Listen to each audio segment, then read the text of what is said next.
आपल्या चष्म्याचा नंबर घालवण्याचा दावा करणाऱ्या आय ड्रॉपच्या विक्रीचा परवाना रद्द करण्यात आला। दावा नंतर 2च दिवसांमध्ये परवाना रद्द करण्यात आला। नरेंद्र मोदींनी सरन्यायाधीश धनंजय चंद्रचूड यांच्या निवासस्थानी भेट देऊन बाप्पांचं दर्शन घेतलं। पंतप्रधानांनी दर्शन घेऊन आरती केली असून गणेशोत्सवाच्या शुभेच्छा दिलेल्या आहेत। बांगलादेश सरकारने देशातील मंदिरांमधील आरत्यांविषयी नवा फतवा काढलाय। नमाज सुरू होण्याच्या 5 मिनिटं अगोदर मंदिरातले वाद्य लाऊडस्पीकर बंद करावे असं फरमान आता जारी करण्यात आलंय।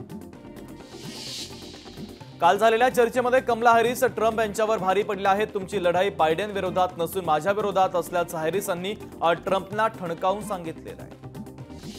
धारावी पुनर्विकास प्रकल्पाचं भूमिपूजन रद्द करण्यात आलं तर स्थानिकांच्या विरोधानंतर DRPPनं माघार घेतली असून धारावी बचाव संघटनेच्या आंदोलनानंतर कार्यक्रम रद्द करण्यात आलाय। 98व्या अखिल भारतीय मराठी साहित्य संमेलनाच्या बोधचिन्हाचं आज अनावरण होणार आहे। मनसे अध्यक्ष राज ठाकरे या बोधचिन्हाची निवड करणार आहेत। मालेगावमध्ये रोटरी क्लब ऑफ व्हिजनचे डायलिसिस सेंटर आणि रुग्णालयाचे लोकार्पण पालकमंत्री दादा भुसेंच्या उपस्थितीमध्ये पार पडणार आहे।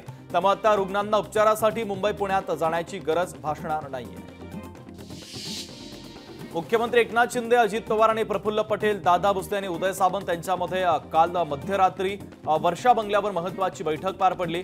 शिवसेना आणि राष्ट्रवादी काँग्रेसच्या राज्यभरात आमने सामने येऊ शकणाऱ्या जागांवर या बैठकीमध्ये चर्चा झालेली आहे। फुरसुंगी उरुळी देवाची नगर परिषद स्थापन करण्याचा मार्ग अखेर मोकळा झाला। फुरसुंगी आणि उरुळी देवाची या गावांना पुणे महानगरपालिकेच्या हद्दीतून वगळण्यात आलेलं आहे। सॅमसंग इंडिया कंपनीने भारतामध्ये मनुष्यबळ कपातीचा निर्णय घेतला तर व्यवसायामध्ये येत असलेल्या मंदीमुळे कंपनीने हा निर्णय घेतलेला आहे। मुंबईत पहाटेपासून रिमझिम पावसाला सुरुवात झाली तर बऱ्याच दिवसांच्या विश्रांतीनंतर पावसाने पुन्हा एकदा हजेरी लावलेली आहे। नंदुरबारमधील तळोद्यामध्ये खड्ड्यात बसून अनोखं आंदोलन करण्यात आलं। तळोदा शहरातील रस्त्यांची अवस्था दयनीय झाल्यानं अनोख्या पद्धतीचं आंदोलन करण्यात आलं। मरीन ड्राईव्हवरून वांद्र्यामध्ये जाण्यासाठी आता फक्त 12 मिनिटांमध्ये प्रवास होणार आहे। कोस्टल रोड वांद्रे सेलिंग मार्गाचा आज मुख्यमंत्री एकनाथ शिंदे यांच्या हस्ते उद्घाटन होणार असून आजपासून पश्चिम उपनगरातील वाहतूक सुसाट होणार आहे।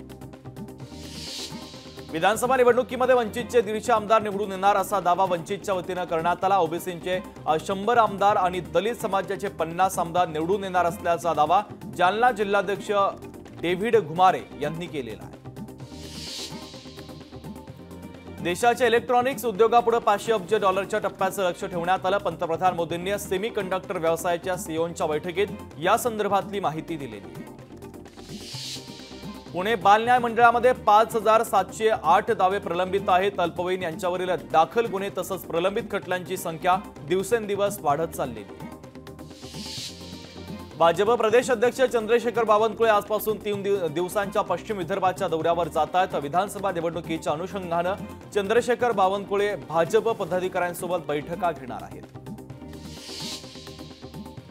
मंत्री छगन भुजबळ यांना लोकार्पण सोहळ्याला निमंत्रण न देणं ग्रामसेवकाच्या चांगलंच अंगलट येणार आहे। या ग्रामसेवकाचं निलंबन होण्याची शक्यता आहे तर जिल्हा परिषद प्रशासनानं या संदर्भात माहिती दिली आहे। लोकशाही मराठी ऐका, पहा, जागरूक रहा।